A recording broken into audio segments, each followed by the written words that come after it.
Folks, Black Star Network is here. Hold no punches. I'm real revolutionary right now. Support this man, Black Media. He makes sure that our stories are told. Thank you for being the voice of Black America, Roland. Stay black. I love y'all. All momentum we have now, we have to keep this going. The video looks phenomenal. See, this difference between Black Star Network and Black-owned media and something like CNN. You can't be Black-owned media and be scared. It's time to be smart.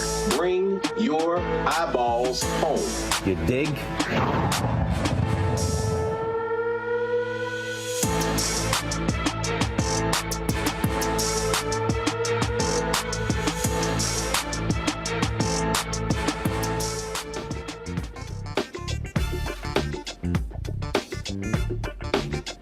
It is Tuesday, June 27, 2023. I'm an attorney, Robert Patillo, sitting in for Roland tonight on Roland Martin Unfiltered. Here's what's coming up tonight, streaming live on the Black Star Network. In a historic decision, the Supreme Court, the Trump-appointed Supreme Court, the ultra-MAGA conservative Supreme Court, the 6-3 majority Republican Supreme Court, sided with progressive groups and voting rights advocates, rejecting a North Carolina bid to overturn centuries of precedent and fundamentally change the way the elections are run in the United States of America. We'll talk to Tamia Booker about this latest Supreme Court decision.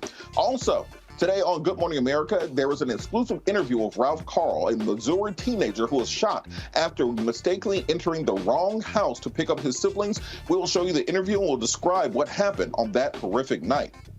Legendary actress Angela Bassett finally receives her Academy Award, an honorary Oscar that she deserves, and she has met with a divided public opinion. We'll break down this debate. I know you've seen it. CNN has released the Trump tape.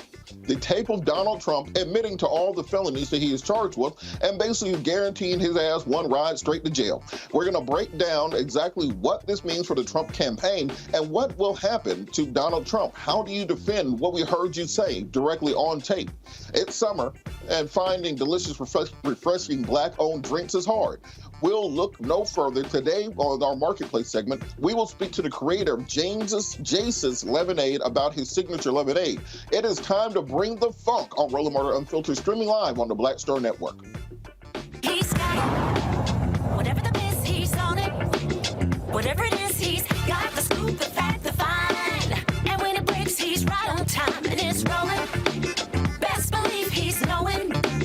Putting it down from sports to news to politics. With entertainment just for kicks, he's rolling. It's on go, roll, y'all. It's Roland Martin, yeah. Rolling with Roland now. He's funk, he's fresh, he's real, the best, you know he's Roland Martin now.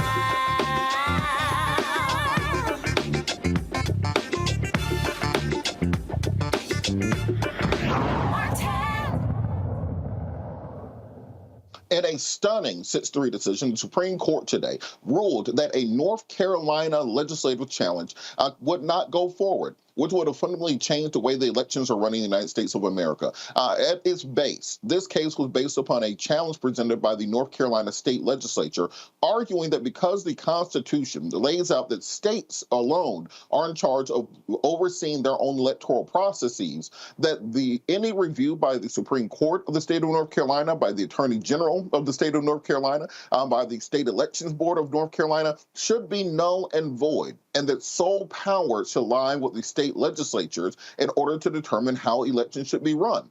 The Supreme Court rejected that argument. The reason this is significant is because over the course of the last 15 years or so, Republicans have concentrated on consolidating power in state and local offices. During the Obama administration, Republicans won 1,044 elections nationwide, taking over state legislatures across the country. If this challenge had gone forward, fundamentally, those Republican state legislatures would be able to nullify elections, redistrict and change lines. They'll be able to change election dates, impose poll taxes. This would have fundamentally gotten rid of Section 2 of the Voting Rights Act, which has already been weakened by Shelby v. Holder in 2014. This decision by the Supreme Court along with the Louisiana decision on redistricting yesterday, as well as the Alabama decision on redistricting a week ago, as the most significant upholding of voting rights that we've seen in nearly 40 years in the United States of America. This is a crucial decision, particularly coming from a Republican court. Remember, this court has 3 justices appointed by Donald Trump: Neil Gorsuch, Brett Kavanaugh, Amy Coney Barrett, as well as Clarence Thomas, Thomas Alito, and John Roberts. And they are the court that has decided to uphold voting rights in a way that even the Obama court a decade ago decided Shelby v. Holder would not do. So the reason that this is so important is that it indicates that voting rights will survive and live another day. This takes all doubt away of what may happen in 2024, when Republicans may attempt to submit their own ballots of fake electors as they did in the 2020 election. It re-solidifies the ability of states that have progressive-leaning Supreme Courts to have a veto over things that happen in the state legislature. So the reason I want everyone to pay so much attention to this is because if the right to vote, if not protected, goes away. We've seen attack after attack, gerrymandering districts, such as in the Alabama case and the Louisiana case. Those cases took representatives away from African Americans that deserve to be in Congress. In some, the Congress gave us 2 new Black Congresspeople in the last 2 weeks. This is a momentous occasion. Joining us to discuss this is founder and managing director of T. Booker Strategies, Tamia D. Booker. Ms. Booker, how are you doing this evening? I'm doing fine. How are you? I'm doing great. Can you talk a little bit about the North Carolina case today and why this is so important for people to understand the significance of this decision? Yes, absolutely. So the first time I was here, I actually talked about this. We talked about the implications of this had it ruled the other way. And you are correct in that this is very significant because the implications would have been horrendous. And it's very shocking, like you said, and exciting to know that at the very least, that this extremist theory was rejected. Our voting rights still need to be protected, and we still need to push Congress to still pass the Voting Rights Act. What's important here to note is that this right-wing extremism, this theory has been projected in many states across the country. And we saw those rulings, as you mentioned, very important at Alabama, Louisiana, and now North Carolina. In North Carolina, they were trying to do everything that you mentioned. And what's important here to note is that this theory was struck down. Correct, yes. And that this doesn't mean that gerrymandering is completely struck down as well. It just means that the state legislatures cannot legislate and dictate federal elections the way they'd like. Correct, right? And so to that end, we need to make sure we stay on Congress to pass the Voting Rights Act and protect us. And so that part is extremely important here. And so in this theory and understanding before that they were really trying to get away with having only 4 representatives in Congress that would potentially be Democrats. With the amount of African-American and Democratic-leaning voters alone in North Carolina, we know that that was not the case. And so it's exciting yet surprising to see here, but we need to be important and we need to note the importance and stay vigilant because this is happening across the South. And yes, Alabama, Louisiana, North Carolina, we'll see this pop up, but it is important to note that. And so let's continue to stay on Congress to make sure the Voting Rights Act reauthorized, and let's continue to make sure that fundamental rights as voters are not stripped. People think of this as being kind of an arcane or peculiar topic that lawyers and academics talk about, but we can just look at what happened after Shelby v. Holder in 2014 and the way that American politics has changed since then. So you could make the argument that we never have a Donald Trump as president if Shelby v. Holder had gone the other way. Can you talk about the significance of these additional seats in both the Louisiana and the Alabama case, in addition to the ruling from today? Yes, it's very exciting to note that both of these seats that we know that will have more representation in Congress in both Alabama and Louisiana. We saw in Alabama in particular, I ask that because I was a part of the Doug Jones movement, I like to say, in 2017, where we saw Black voter turnout was significant. And in Alabama, where I worked on a campaign there for mayor, there is a significant Black voter population down there, and to have a state like that with only 1 representative in Congress, and to see how those gerrymandering was insane to just see. And so it's important when you think about Congress as a whole, and when we are frustrated with many things that are not passed legislatively, we know most likely these 2 seats that will be drawn will be Democratic seats. That changes how Congress will be, right? Like, we have a very slim majority in Congress right now. We have a Republican-led Congress who barely could get along, right? We saw how many times it took for them to even support a speaker. So when we think about our next congressional session and where we will be as a country, these 2 additional Democratic Black seats are very significant in how we will change our country. And so it's important when we think about the right to vote and making sure we are out here voting and how we can change many things for us. And so that is why both of these seats are very important. And that's why what is happening in North Carolina is also extremely critical. So it's exciting to see both in Alabama and Louisiana. There are a lot of people down there that have been working on voter turnout and engagement, and to see that we will have some more representation there, and Black representation. And who knows what that will bring as the years come, as there could possibly be even more congressional seats drawn there. What does it say about the Supreme Court that it appears, instead of the traditional liberal versus conservative split that we've seen going back and forth for the better part of a century, as now we have a 3-partite system? On the one hand, you have the 3 liberal justices. You have Kagan, you have Ketanji Brown Jackson. You also have the other Obama, or Sotomayor. Then on the then you have the far conservative wing of the party with Alito, Clarence Thomas. Then you have the Roberts wing of the party, and along with Gorsuch and seemingly Amy Kavanaugh, that seem to be very centrist on these issues. Can you talk about what that might mean going forward, to have a Supreme Court where the same court that decides the Dobbs decision also decides to protect voting rights? What does that mean going forward? Yes, I think it's really interesting, because I think you broke it down very well, where we looked at this as the liberal versus conservative. And I think there's the liberal, there's the extreme, and then there's the centrist.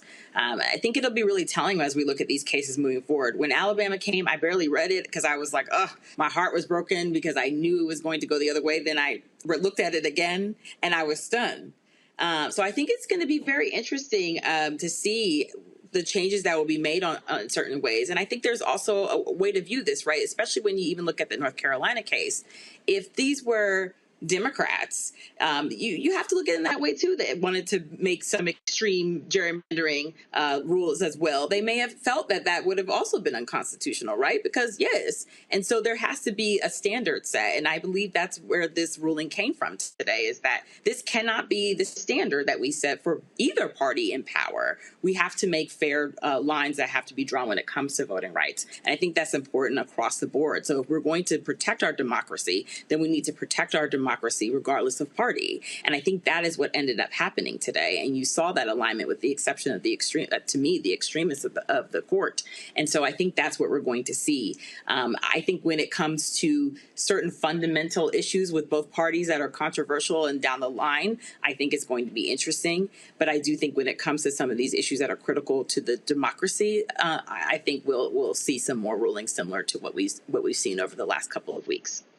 Absolutely. And I think that it bears to mention that 2 of the justices who are on that extreme MAGA wing of the Republican Party that vote against the voting rights, that vote against everything else, are 2 of the justices that we know have wealthy sugar daddies that take care of them. You have Clarence Thomas and his sugar daddy. You got Justice Samuel Alito and his sugar daddy. So when we take these people who are being paid basically for their votes, we take them out of it, it seems that there's a consensus on the court that's important going forward. And I think this case, this North Carolina case, may be just below as important as Marbury versus Madison. The reason being that Marbury versus Madison established the principle of judicial review. This case upholds the concept of judicial review when it comes to elections, saying that the state Supreme Courts can overrule state legislatures when they violate the rights of individuals. That is something which is not written into the Constitution the same way that judicial review in Marbury versus Madison wasn't written in. However, it does write it in through the courts, saying that even if you have the most insane Marjorie Taylor Greene legislature, you still have the opportunity to go to the Supreme Court and receive justice. Thank you so much, Tamia, for joining us.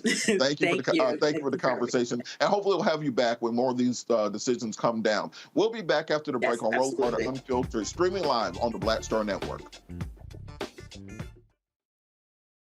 hatred on the streets. A horrific scene, a white nationalist rally that descended into deadly violence. White people are losing their damn minds. As an angry pro-Trump mob storms the U.S. Capitol, we've seen shooting. We're about to see the rise of what I call white minority resistance.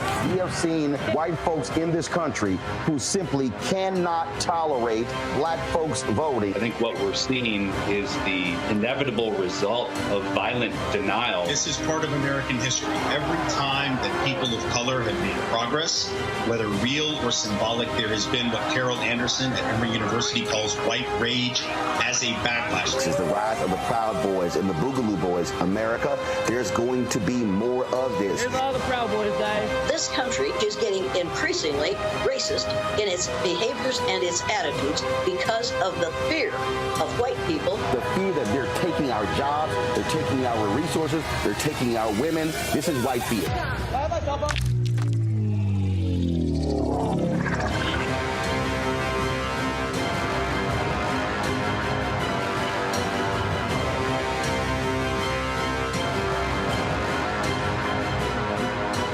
Black Star Network is here. Hold no punches. I'm real revolutionary right now.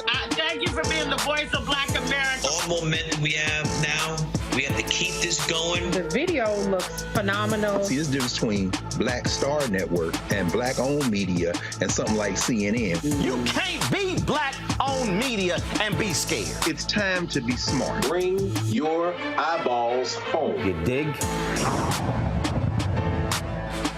Me, Sherry Shepard, with Sammy Roman. I'm Dr. Robin B., pharmacist and fitness coach, and you're watching Roland Martin Unfiltered.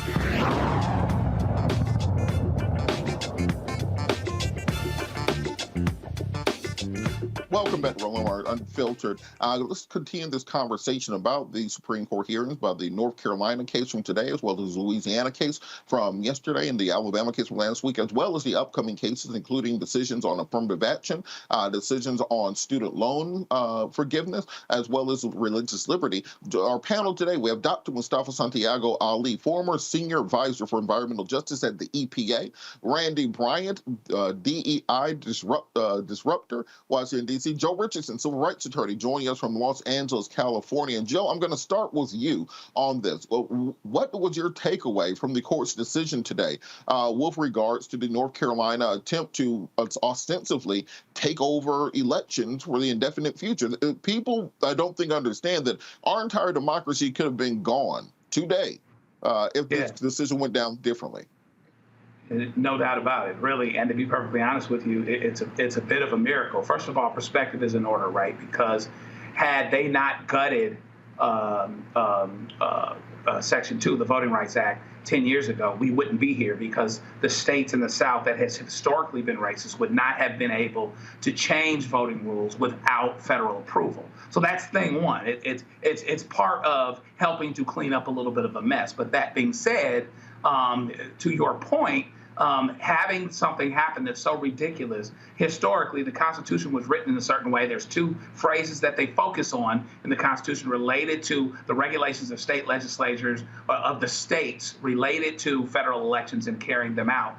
And before there were state legislatures with a House and a Senate, et cetera, et cetera, et cetera. This was written in the Constitution so that the states have some say over how the elections go. What they wanted to happen, though, and which is what was advanced with this independent theory, which they like to call it the ISLD, was that if the state legislatures decide to do X or Y or Z, no one else involved in it. The governor can't veto it. The state Supreme Court can't do anything about it and overturn it, even if it's unconstitutional. And the people can't even weigh in with a referendum or something like that, which is ridiculous. And it's been dismissed out of hand a million times over the last 100 years. But with this Supreme Court, folks are bold. Okay, and the reason why they're bold is because they got over on abortion. They got over on voting rights to some extent. And so basically, this would have centralized power where it lies with Republicans. That is with the state legislatures. So even other state electeds et cetera, and appointed judges, et cetera, would not have been able to do anything about what the legislature decides to do. And so that's why it was really important. And we'll see if that holds going forward. To your point, perhaps we found a little bit of a area here where we can pitch something a certain way, and the not so conservatives, the not as conservatives and not as draconian folks on the Supreme Court will let common sense prevail, as well as as well as Supreme Court precedent. We'll see what happens in the future, but it's extremely important because it would have broke the whole thing down. And, you know, on that point, it's an insane thing to say, but Justice Kavanaugh ain't been that bad so far. He's had some clunkers, but in large part, he's come down the right way on many of the decisions. And when you think about his lower court record, him and Merrick Garland on the circuit courts have very similar voting records. I think Republicans are going to be upset to find out that they have a non-crazy right-wing conservative on the court, but rather a doctrinal moderate. Randy, I want to go to you. So going into the Dobbs decision, we saw so many protests, so many rallies, so much public information around the Supreme Court and their decision. You know, they had to block off streets, evacuate the court, the decision leaked. It was such a big deal. But in this case, which would have fundamentally changed the way that we vote in this country, the last week, the media was chasing a damn submarine. What do you think has to be done to make sure that we are getting people this information on important things that are coming up? We need to somehow find a way to control the majority media so they do not distract us. Many of us said when all that was going on with the submarine that it had to be a mere distraction. Of course, those families have lost their loved ones, but it certainly should not have been 24-hour coverage, particularly when democracy was at stake here. I mean, I think that's why we're seeing the decision that we saw is that it would fundamentally have changed and challenged democracy.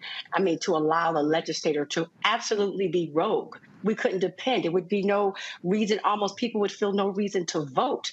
So it was so incredibly major. But I do believe that we are a society now that gets distracted very easily. And I believe the news media is oftentimes aware of that and likes to distract us.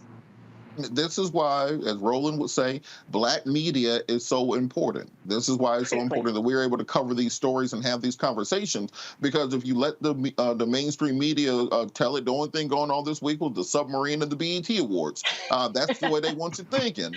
Meanwhile, we almost lost the right to vote in a couple of days. Mustafa, just diving into this a little bit deeper, I wanted to bring the Alabama and the Louisiana cases in also. Conservatives have argued, well, there's no such thing as voter suppression. You guys are making all that up. But the Supreme Court just had to overturn two districts in two separate states that add 2 additional black representatives to the Congress. What do you think it means to, one, have 2 more black representatives in Congress coming up, but 2, kind of confirming what we've been saying, that there are efforts by state legislators around the country to limit the voices of black people?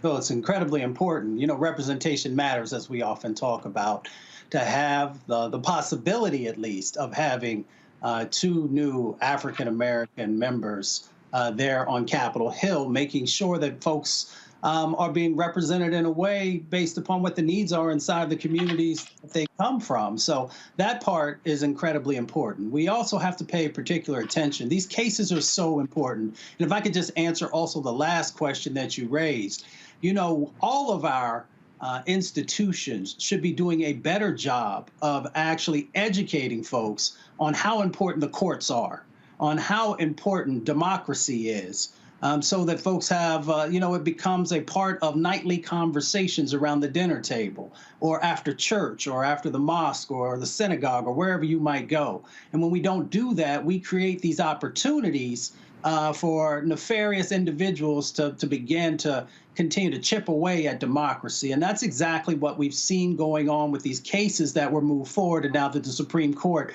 has ruled in the affirmative in helping to, continue to protect voting rights, if you will. I'm glad that you raised Marbury versus Madison, because it's really about checks and balances.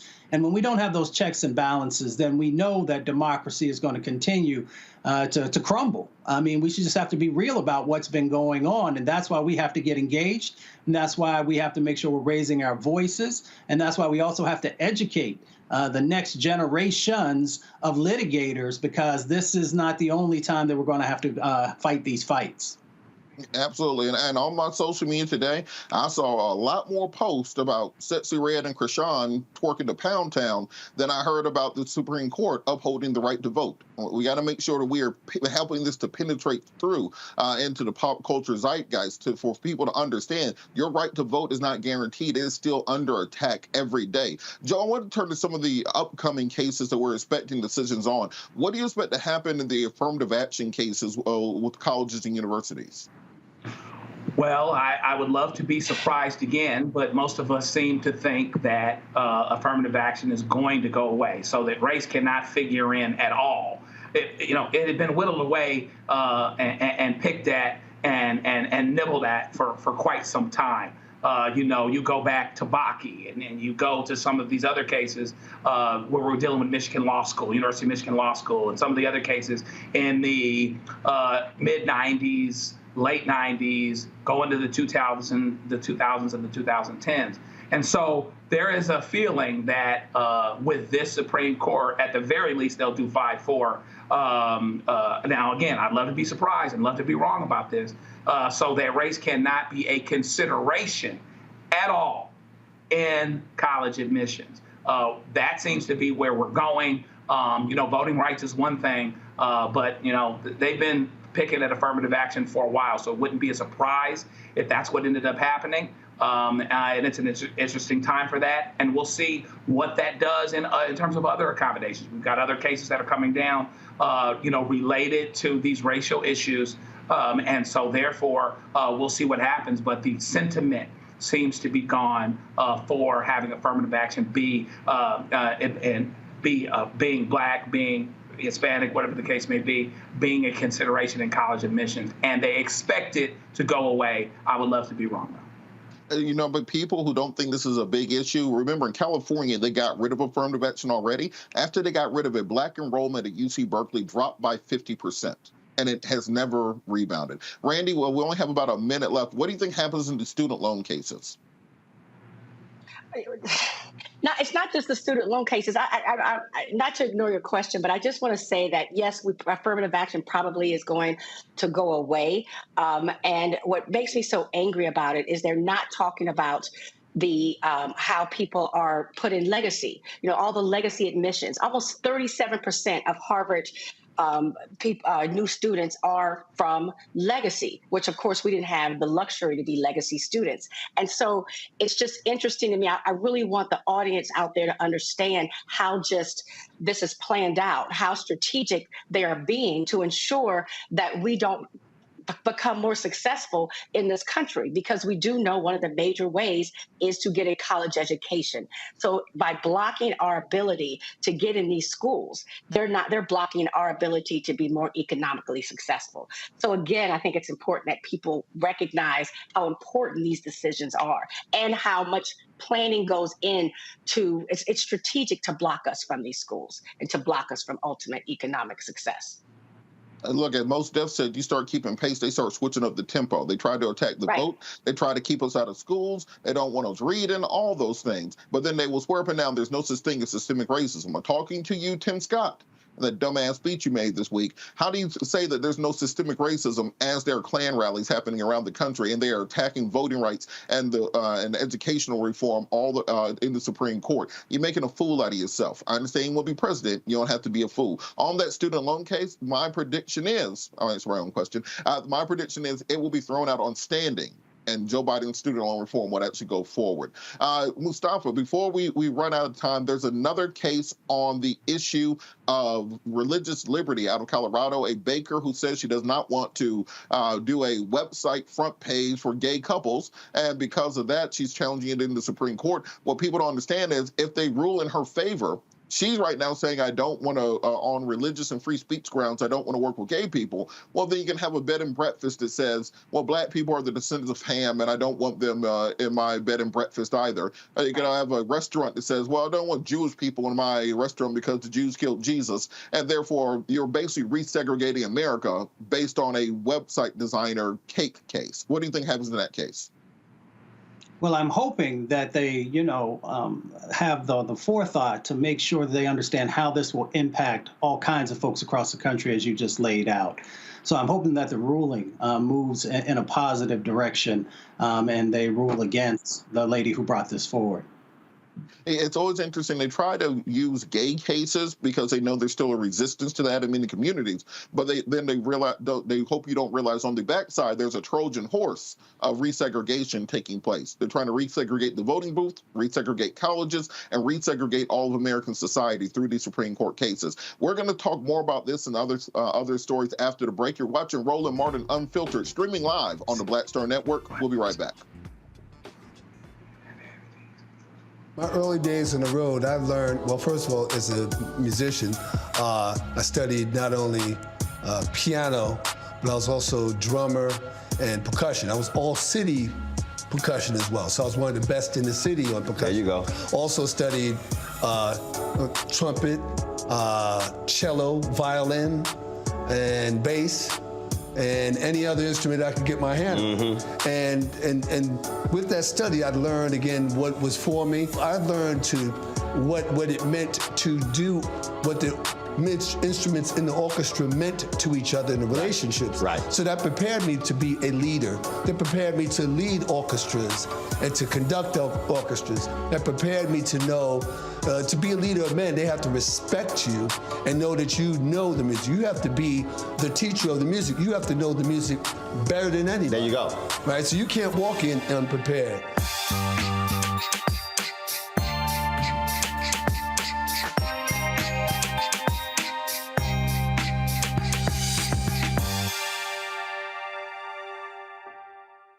When you talk about blackness and what happens in black culture, we're about covering these things that matter to us, speaking to our issues and concerns. This is a genuine people-powered movement. There's a lot of stuff that we're not getting. You get it, and you spread the word. We wish to plead our own cause.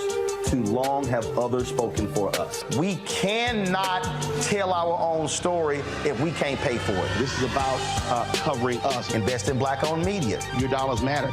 We don't have to keep asking them to cover our stuff. So please support us in what we do, folks. We want to hit 2,000 people, $50 this month, raise $100,000. We're behind 100,000, so we want to hit that. Y'all money makes this possible. Check some money orders. Go to P.O. Box 57196, Washington, D.C. 20037-0196. The Cash App is $RM Unfiltered. PayPal is R Martin Unfiltered. Venmo is RM Unfiltered. Zelle is Roland at RolandSMartin.com. Hi, my name is Freddie Ricks. I'm from Houston, Texas. My name is Sharon Williams. I'm from Dallas, Texas. Right now, I'm rolling with Roland Martin, unfiltered, uncut, unplugged, and undamn believable. You hear me?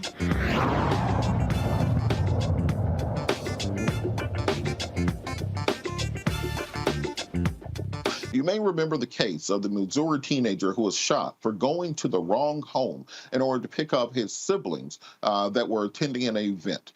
In an exclusive interview with Good Morning America anchor Robin Roberts, Ralph Yarl described what happened the day that he was shot in the head for mistakenly going to the wrong house to pick up his siblings.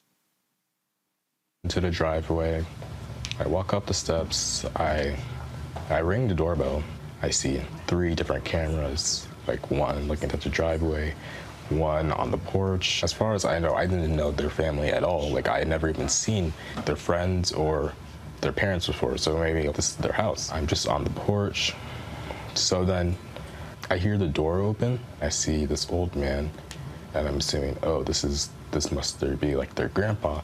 And then he pulls out his gun, and I'm like, whoa. So I like back up. He points it at me.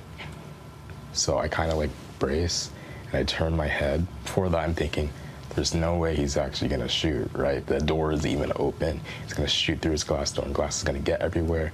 Then it happened. And then I'm on the ground.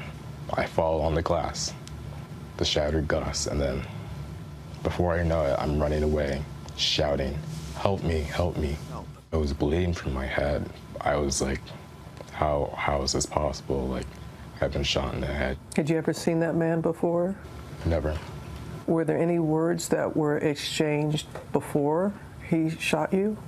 He only said 5 words. Don't come here ever again. There are a lot of things that are going on inside my head that aren't normal.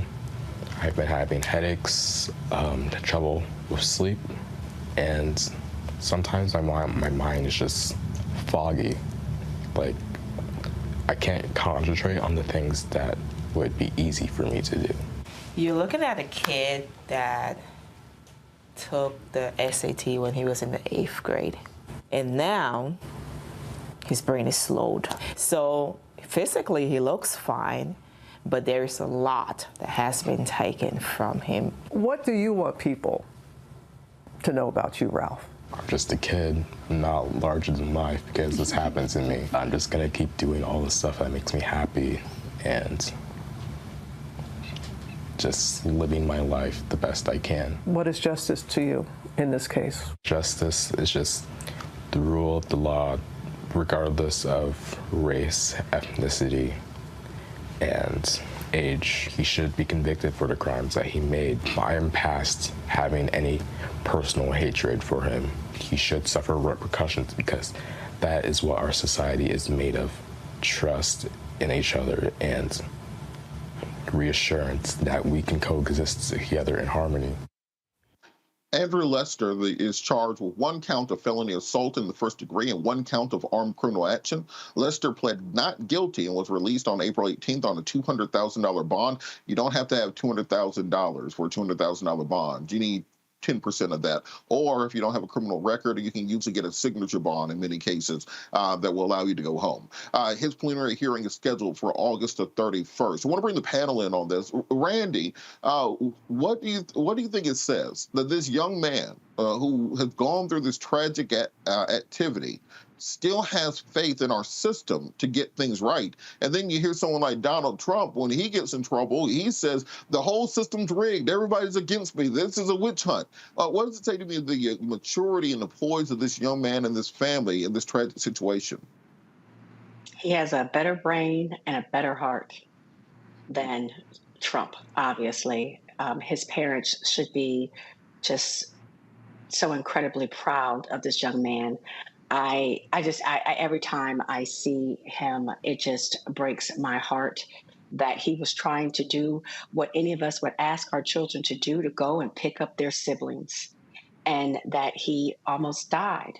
And that, but, you know, and this is a kid who's a good kid. You know, I believe as Black Americans, we try to educate our children and try to make it where they're almost perfect, so this will not happen to them. And here you have a child who is playing multiple instruments, who is in honors classes, who is just doing everything right. And still, because of racism, clearly racism, because of just this anger this man had against us, he was shot. And so it's just heartbreaking, but it should speak to America. How dare someone suggest that we don't still face racism in this country every single day? And it's not just the damage that's done to him, but the damage that's done to all of us parents out here, not just parents, aunts, uncles. I mean, those are our children. And what can we do if we can't even get them to go in our own neighborhoods to pick up our siblings? Mustafa, you know, right after Trayvon Martin died, with my law firm, we started doing a lot of those seminars where we talk to young Black boys, you know, how to respond to police officers, how to interact with them, you know, pull your pants up, to take the headphones out, say yes, sir, no, sir, be cooperative, you know, don't be argumentative, and those sorts of things. And then Tamir Rice happened, and I stopped doing them. The reason being that we should not have to change who we are to make someone else see our humanity.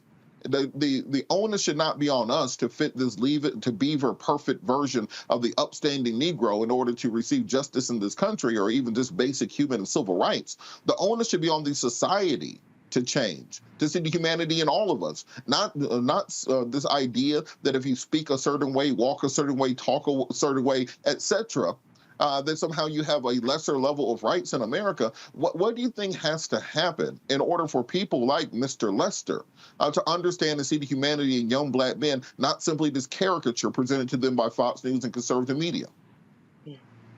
You know, to be quite honest, I think there are some people who will never see us as human. They will always see us as less than human. They will see our children as not children, but as sometimes as adults. They will continue to see black and brown folks as a threat. And when that is the case, then we're dealing with this very, very difficult situation. But with that being said, through continued education and making sure that folks like DeSantis and Abbott and others who don't want our story out there of how amazing folks are in our community and have continued to be, will play a critical role in helping folks to rehumanize, if you will. We also got to make sure that when folks do these types of injustices, that they are held to the full letter of the law. And yes, you know, folks will say, well, the gentleman is 84 years old. Well, we've seen often folks who come from our communities who may be in their 70s or 80s who get convicted and are sent to jail. So there has to be accountability, and I appreciate the young brother Ralph Yarl talking about accountability and making sure that there is equalness in that accountability for everyone who's inside of our country, but also that we should find a way to live in harmony with each other. And if we can't find a way to live in harmony, at least being able to respect each other. Absolutely. And Joe, you get the legal question on this one, because often in these cases, it's a officer involved shooting, so there's civil justice from the city and settlements, etc. But this is just an individual person who violated civil rights of Mr. Yarl in this case. What other remedies may be available to him and his family, particularly given the lifelong trauma and potential injury that he has suffered, even if it's just psychological? This will affect him for the rest of his life. Practically speaking, you need a pocket, right? And so, you know, Gwen Guthrie said there's no romance without finance. So if something that happened where the police are potentially involved, where it happened, where a public entity can be looped in, you're suing the public entity. In this particular case, you're suing the individual. If the individual's a homeowner, you're probably coming after his homeowner's policy, but what has to happen is that has to be considered, and maybe the charging, I forget what they're charging them with, the charging helps with that, helps or hurts, because when something is considered intentional conduct, a carrier may not want to deal with it. But if it's a negligent situation, then perhaps they can hit that particular policy and get a recovery that way. But the only defendant would probably be the individual himself. And therefore, if he's a homeowner, then maybe something can happen. If he's got some money somewhere, maybe something can happen. But at his age, if he's got things in wills and trusts, et cetera, and therefore he was potentially judgment-proof without something that allows him to connect to a policy that he has, then he would be out of luck in terms of collectability. I think that's a really important point, because at the end of the day, you know, you can sue somebody and be awarded a judgment for $1 million, billion, trillion, quadrillion dollars. If they ain't got it, they ain't got it. And so, as you said, often we see people try to move assets to relatives in cases like this, give the house away to his daughter or some other relative, sign over his pension, those sorts of things, so that there'll be nothing that can come along. So I'm hoping that the Yarl family is getting the proper legal counsel necessary to help protect them and potentially salvage any sorts of settlements that can take place. Randy, just back to you quickly. When we talk about this young man and we talk about this situation as tragic as this, and we saw throughout this spring over and over again, a cheerleader shot for pulling on the wrong car door, a woman turned around to somebody's yard and they started shooting at them. What policy-wise can be done so that maybe a 84-year-old man who maybe doesn't have it all together mentally, who probably doesn't even have car keys now, can still have a gun? What can we do legislatively to help curtail these issues? Gun control. I mean, we need to do gun control, and not where everybody can have a gun regardless of age, mental health, and they can go anywhere they want to go. I mean, someone I know in my family, once people are reaching a certain age, we start to get them tested and have sometimes to take their ability to drive away because they're not making good decisions. But the fact that he can still have a gun is sad.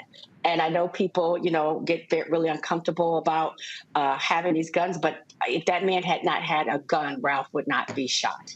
And gun control. And wouldn't it be interesting when we do these mental checks on people if we did some of those racist bias tests that they do on police officers? That'd be quite profound to me. I know I can't imagine anybody would ever allow that to happen, but that there are gun-toting. I believe this man was an open racist.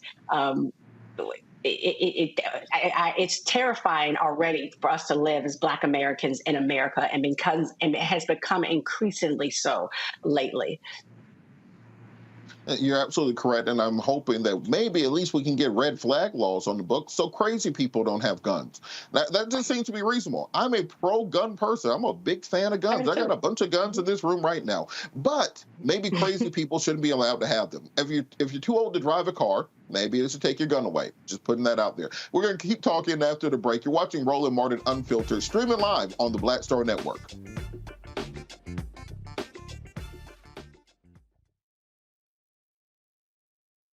On A Balanced Life with me, Dr. Jackie, a relationship that we have to have. We're often afraid of it and don't like to talk about it. That's right, we're talking about our relationship with money.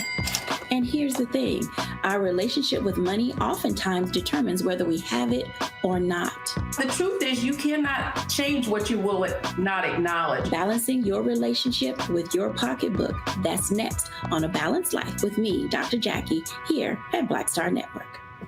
On the next Get Wealthy with me, Deborah Owens, America's Wealth Coach, I'm sure you've heard that saying that the only thing guaranteed is death and taxes. The truth is that the wealthy get wealthier by understanding tax strategy.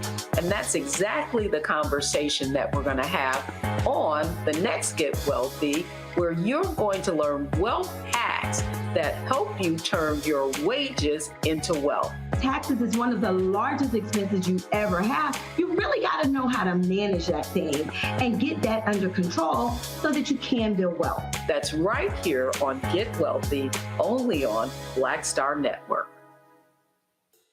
Hello, I'm Jamia Pugh. I am from Coatesville, Pennsylvania, just an hour right outside of Philadelphia. My name is Jasmine Pugh. I'm also from Coatesville, Pennsylvania. You are watching Roland Martin Unfiltered. Stay right here.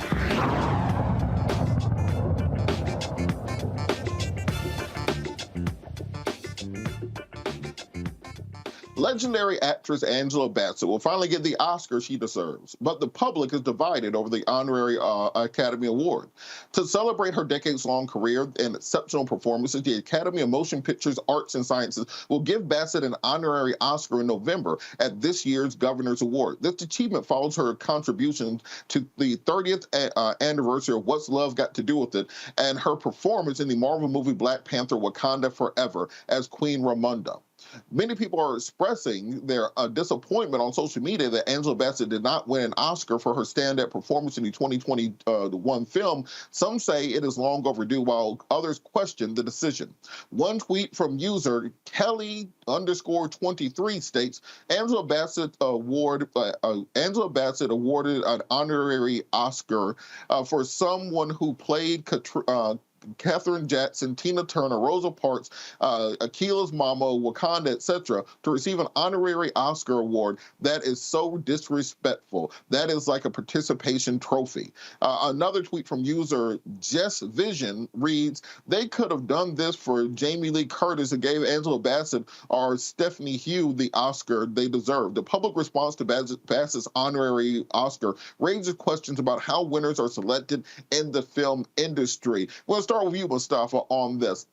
This was such a big controversy last year, where Angela Bassett had an award-worthy performance, Queen Ramonda and Wakanda Forever. We all know her catalog of movies throughout the year, but it seemed that the Oscars had an interest in promoting a certain dynamic. This year will be about the foreign directors. This will be about Asian Americans. This will be about LGBTQ people. And it seems that instead of picking who's best at what, it's as if they're trying to paint together a diversity collage, forgetting what the actual point of the awards are.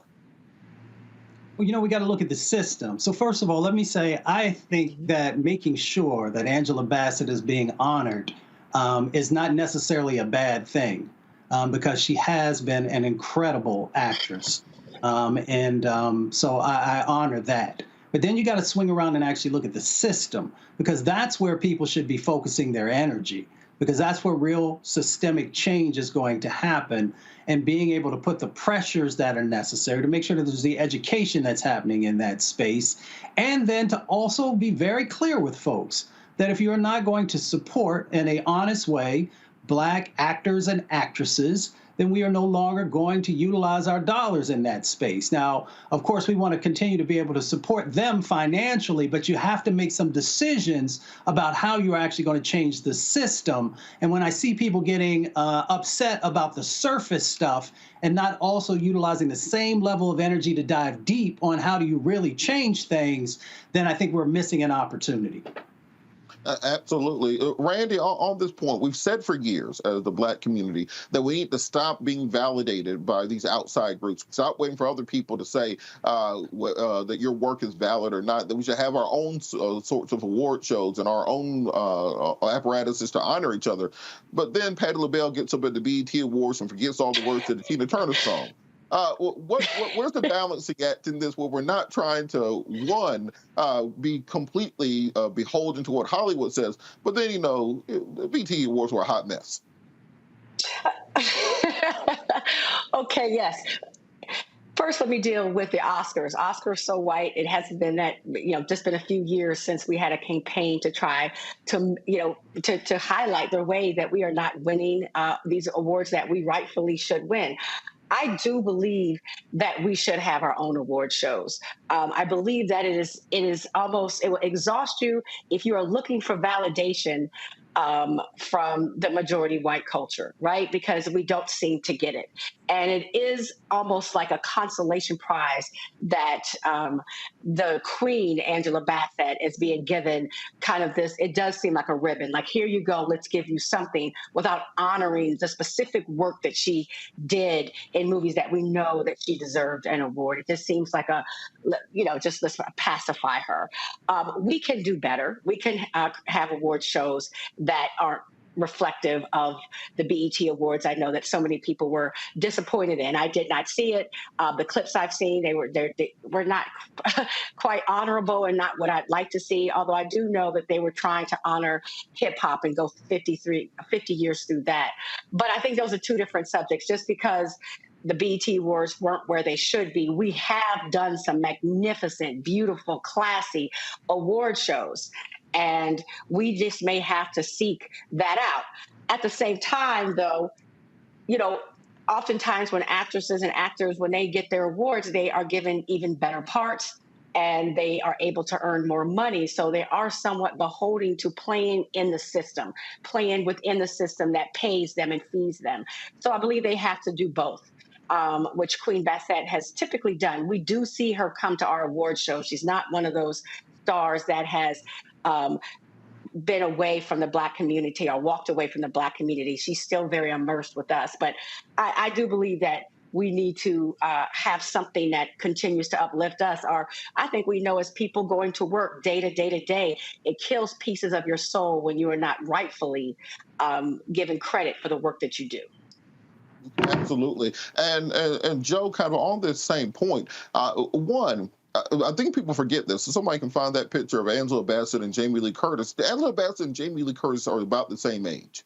And Angela Bassett still looks the same as she did in 1993. I think she should get an award a couple of times a week just for that. Just the Melanin Award She should get the Melanin Lifetime Achievement Award every time she walks out the house. Let's just establish that from the beginning.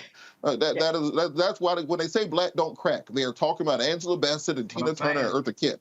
But on this idea of getting this outside validation from these people, the Academy or whoever else, why do you think it is that black actors, after being snubbed and disrespected for so long, even still deal with this? I'm of the mind that Angela should just say, look, thank you and all, but y'all can keep it. I don't need it. I don't want it. What y'all say means nothing to me. Why did we still put ourselves through it? It's like Urkel on Family Matters. Laura keeps telling you no, and you just stalk her for like 5 or 6 seasons. Creepy in retrospect. But why do you think we still keep going back?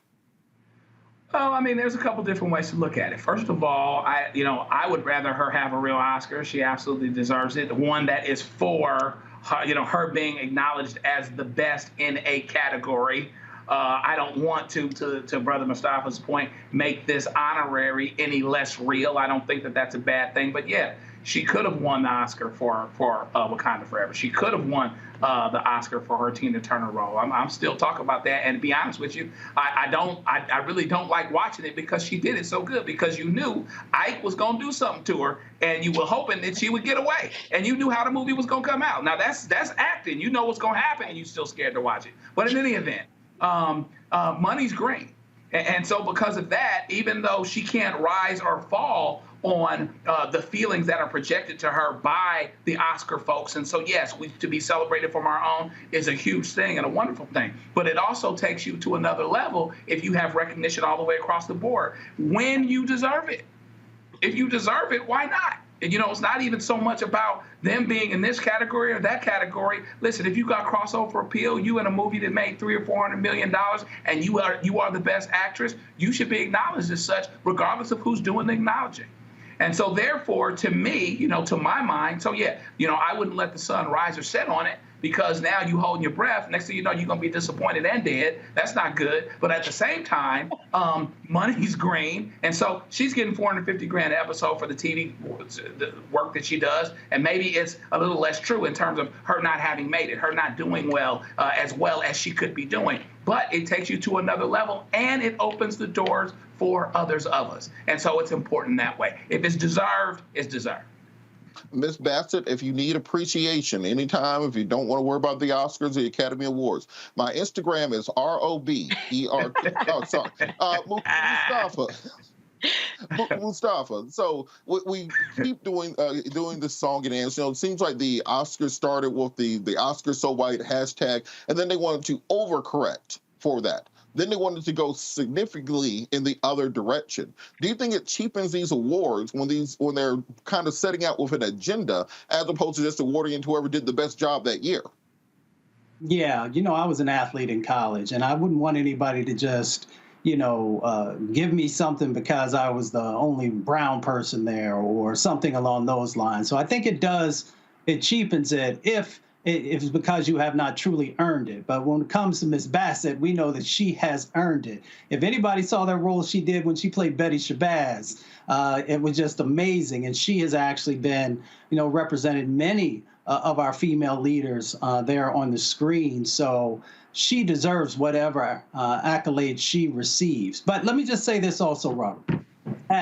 In our minds, the NAACP Image Awards or other awards like that should be on the exact same level as the Oscars when you look at the quality that we bring forward. So one, we should make sure that we're honoring our own, but at the same time, we can compete on this other platform as well, and folks just have to be able to honor that. So kudos to Angela Bassett for all the amazing things that she continues to do.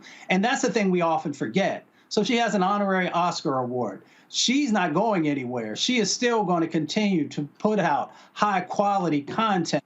And we should make sure that we get behind, because there are these campaigns that help people to get across the finish line for the Oscars. So we should make sure that we are utilizing our ability to push and support in those spaces for both Miss Bassett and other Black actors and actresses who deserve that recognition. And Randy, you know, one of the things I think about with Angela Bassett is you've seen other actresses basically sell out and debase themselves in order to win these awards. You know, they want you to get naked on screen. They want you to be abused by a white man or something. They want you to play a slave somewhere crying. But Angela Bassett never did that. What does it say about her as an individual that she was never willing to stoop to what they wanted in order to win one of these awards? Yes, that's why I keep calling her queen. I believe that she has standards of how she wants to represent Black women. And if you look at every role, while she shows some something where we've had to overcome, she always shows us to be strong. That's why we, love her so much. She's consciously done that. So I would think in her mind, she probably doesn't put too much weight in these awards, but I like the fact that she showed that she was disappointed I like the fact that she didn't smile. I mean, Jamie Lee Curtis, I believe, only acted in that movie for something like 8 minutes. She was barely in that movie.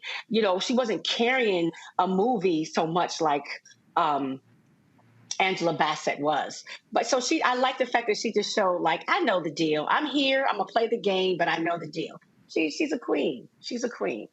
And I will protect you. Vance, I don't hope Vance doesn't come for you, though, after you gave out your IG. Hey, look, I'm just saying, there's some things that just have to happen in life. And if I got to take an answer for Angela Bassett, that's one of them. All right, we'll be back after the break. We'll be back after the break. You're watching Roland Martin Unfiltered, streaming live on the Black Star Network. We'll be back after the break.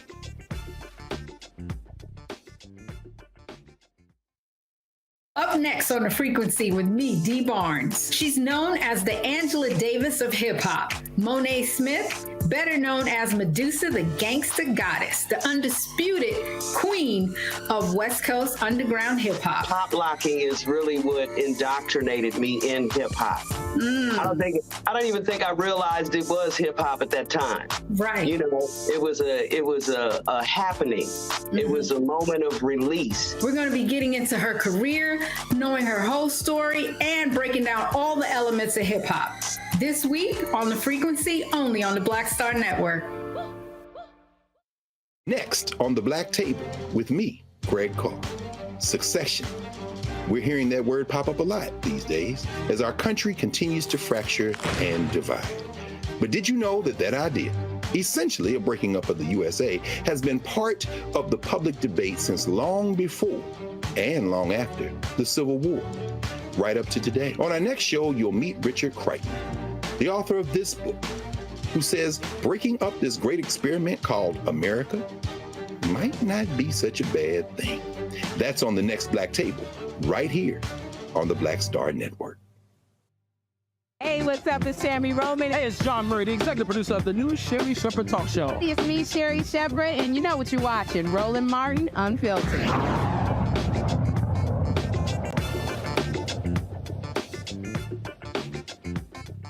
Last night, we saw a political bombshell as the tape of Donald Trump talking about the classified documents at his Bedminster Golf Resort that was mentioned on page 15 of Jack Smith's indictment against Donald Trump, the 37 felony count indictment that came down earlier this year. Well, the actual audio tape leaked, and it was far worse than you can even think. And we're going to go to the tape. That was your coup, against you. Well, it started right at the beginning. Like when Millie's talking about, you were going to try to do a coup. No, they were trying to do that before you even were sworn in. That's right. Trying to overthrow your election. Well, with Millie, let me see that. I'll show you an example. He said that I wanted to attack Iran. Isn't it amazing? I have a big pile of papers. This thing just came up. Look. This was him. They presented me this. This is off the record, but they presented me this. This was him. This was the Defense Department and him. Wow. We looked at some. This was him. This wasn't done by me. This was him. All sorts of stuff. It's pages long. Look. Wait a minute. Let's see here. Yeah. I just found, isn't that amazing? This totally wins my case, Mm-hmm. Except it is like highly confidential, secret. This is secret information. But look at this. You attack And Hillary would print that out all the time, you know. she'd send it, email. she'd send it to Anthony Weiner, the pervert. Please print. By the way, isn't that incredible? Yeah. I was just saying, because we were talking about it. And, he said he wanted to attack Iran and what? These are the papers. This was done by the military, given to me. I think we can probably, right? I don't know. We'll have to see. Yeah, we'll have to try to figure out See, as president, I could have declassified it. Now I can't, but this is classified. now we have a problem. Isn't that interesting? Yeah. It's so cool. I mean, it's so, look, here I have, and you probably almost didn't believe me, but now you believe me. No, I believe It's incredible, right? No, hey, bring some Cokes in, please. That is the former president of the United States of America, casually laughing and talking with a room full of people while ordering Diet Cokes, looking at classified military documents. The reason we know they are classified military documents, because he said, these are classified military documents. And then, not only did he say they're classified military documents, then he goes the extra step of even saying, these are not declassified. I could have declassified them as president. I can't classify them now. He said that. What was the purpose of even saying that? That doesn't just come up in regular conversation. And the reason that this is significant in the Trump case is those documents still have not been turned over to the federal government. Those battle plans, those attack plans to attack Iran, those were not discovered during the Mar-a-Lago raid. And Donald Trump has not voluntarily turned them over. So that means one of two things. Either A, he lost the battle plans to attack Iran and they're just sitting around somewhere next to the omelet bar at Mar-a-Lago, or B, he sold them to a foreign power in order to handle some of the presidential debt that he has. There is not another possibility. Those are the only options. And so the fact that President Trump still has not turned over the battle plans to attack Iran means that his charges could go from these simple Espionage Act charges to a charge for treason, which is what it would be if it's determined that he turned these documents over to a foreign power. But yet and still, the president is denying any wrongdoing or liability in this case. Let's play a little bit of President Trump's response. I said it very clearly. I had a whole desk full of lots of papers and mostly newspaper articles, copies of magazines, copies of different plans, copies of stories having to do with many, many subjects. And what was said was absolutely fine and very, very perfectly. We did nothing wrong. This is a whole hoax. This is just like the Russia deal. This is like the fake dossier. The dossier was a fake. It's all been a big fake. Ukraine.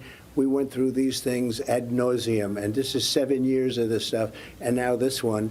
And the one who's done it wrong is Biden. He has 850 boxes all over the place. Nobody even knows where they are. He's got many boxes in Chinatown, D.C. What are they doing there? And he's accepting money from China. He's got boxes all over the place. I'm covered by the Presidential Records Act. I'm covered also by the Clinton Sox case. It's a very important case. It's law. And we did absolutely nothing wrong. This is just another hoax. It's called, I would say, election interference more than anything else. It's a disgrace that they can do it. Next question. But everything was fine. We did nothing wrong, and everybody knows it. You're not concerned then with your own voice on those recordings? My voice was fine. What did I say wrong on those recordings? I didn't even see the recording. All I know is I did nothing wrong. We had a lot of papers stacked up. In fact, you could hear the rustle of the paper, and nobody said I did anything wrong, other than the fake news, which, of course, is Fox, too. Are there any other recordings that we should be concerned of? I don't know of any recordings that you should be concerned with, because I don't do things wrong. I do things right. I'm a legitimate person. I'm not like Biden that gets hundreds of millions of dollars from people and countries and says, we won't give $1 billion, but you got to get rid of the prosecutor.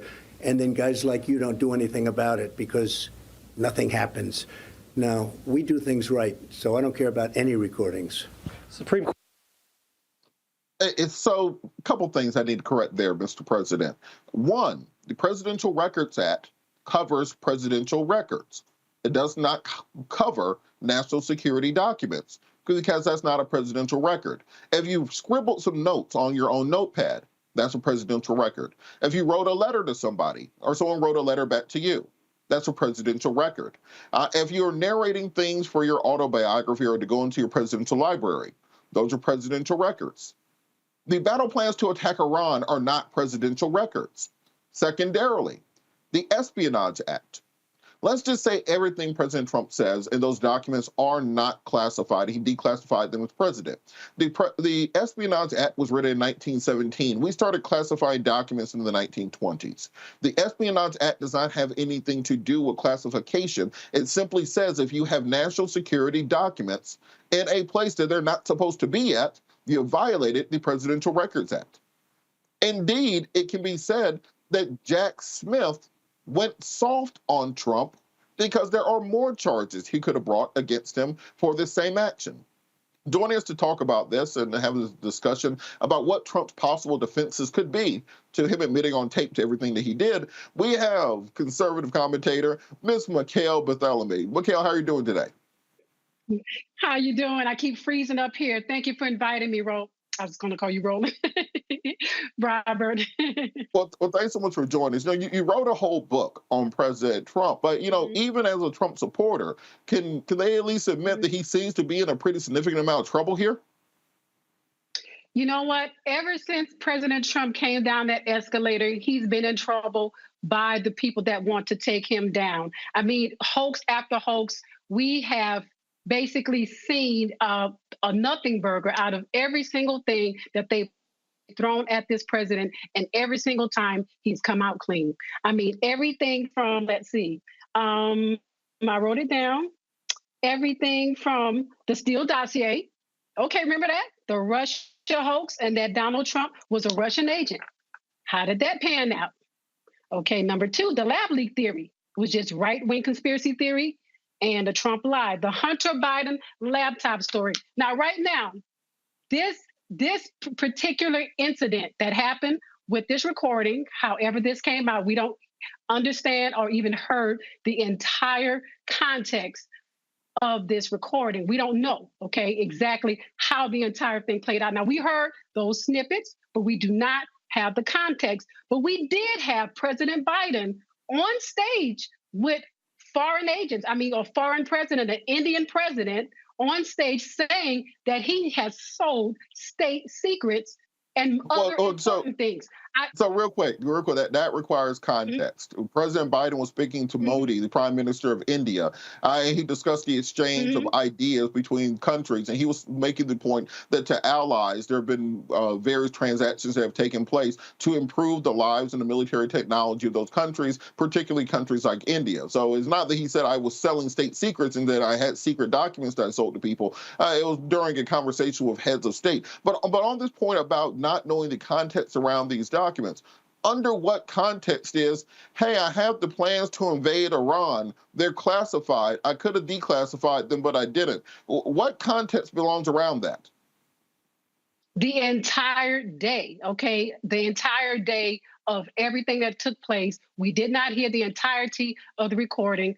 Not to mention, again, let's go back to President Biden, okay?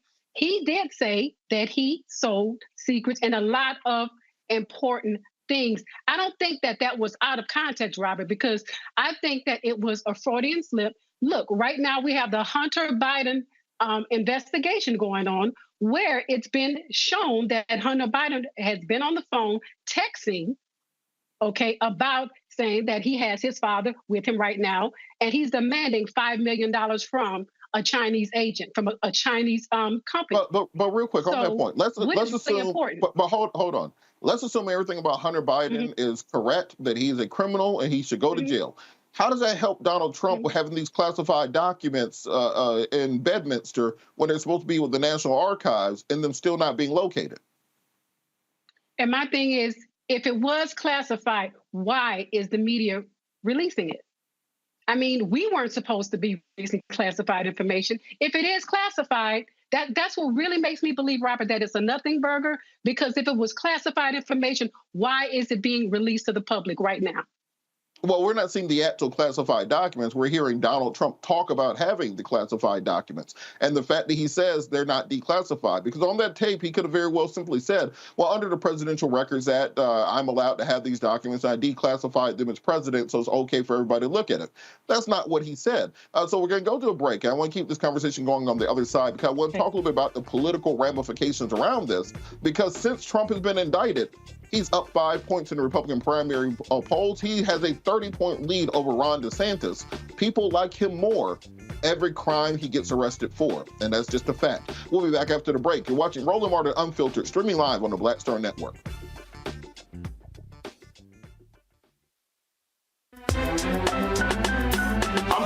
Muhammad, live from LA.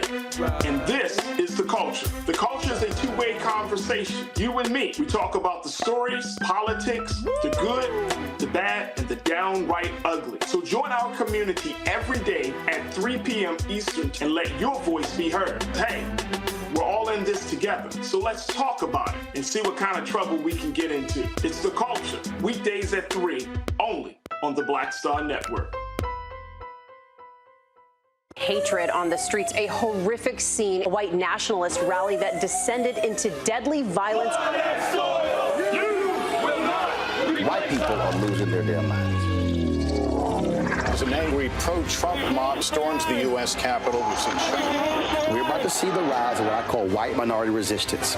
We have seen white folks in this country who simply cannot tolerate black folks voting. I think what we're seeing is the inevitable result of violent denial. This is part of American history. Every time that people of color have made progress, whether real or symbolic, there has been what Carol Anderson at Emory University calls white rage as a backlash. This is the rise of the Proud Boys and the Boogaloo Boys. America, there's going to be more of this. Here's all the Proud Boys, guys. This country is getting increasingly racist in its behaviors and its attitudes because of the fear of white people. The fear that they're taking our jobs, they're taking our resources, they're taking our women. This is white fear.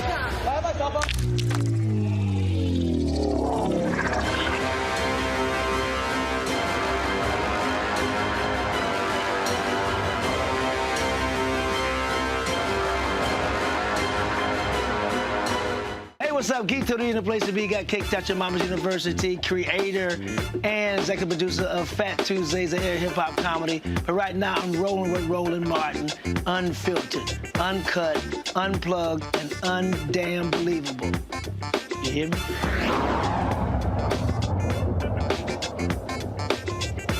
Welcome back. We're still talking about those Trump tapes that leaked to CNN last night. I want to talk a little bit about the Iranian battle plans and why this is so significant, just to give context to the audience. So if you remember back during the Trump administration, there was an airstrike that President Trump launched to kill Iranian General Soleimani. That airstrike took place from secret U.S. military bases located in the Persian Gulf in Saudi Arabia, Kuwait, and Qatar. These battle plans would have the locations of those secret military installations on them. It also would have the locations of naval assets that we have in the Straits of Hormuz and patrolling the Persian Gulf.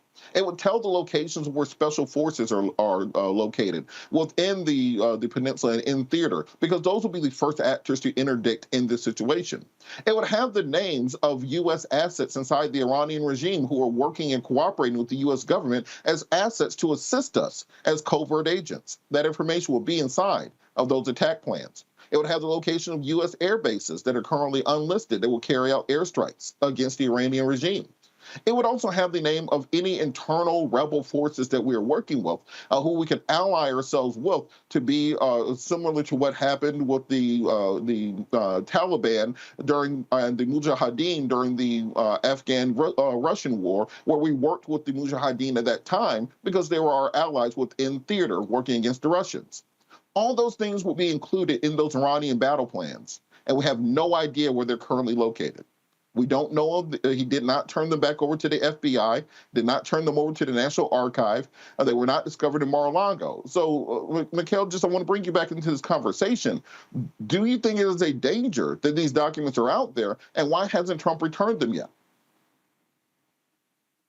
Well, this is why there is an investigation, because we do not have the details as to everything that is going on. Again, that recording was not in its entirety. Now, I know that you're saying that he said specific things, but at the same time, we do not know the context. And from what I understand, that recording, who recorded this? Robert, who recorded it? At the time, President Trump's chief of staff, Mark Meadows, had a writer with them to work on his memoirs. So that writer was recording meetings and following him around, shadowing him in order to have notes ready to help with him with his book. That's why you heard Donald Trump say, this is off the record. He was aware that the person was recording. He was aware that the person was there. This is not there. It wasn't a secret recording in a hidden wire or something. He knew the person was there. He just said, this is off the record, which I remind people means nothing. So if something's off the record, just don't say it. But go ahead.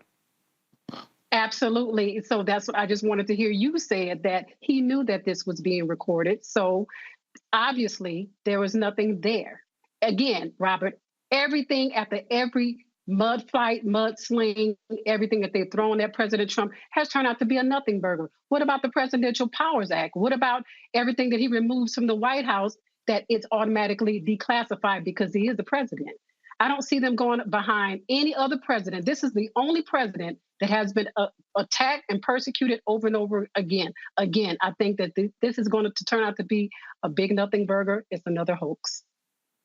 Okay, and so just because we're running low on time, politically, we've seen Donald Trump's support increase. The first time he got indicted by Alvin Bragg in Manhattan, and then he had a 5-point jump to 51% in the Republican primary polls after this last indictment. What does it say about the Republican Party that the more he gets arrested, the more they support him?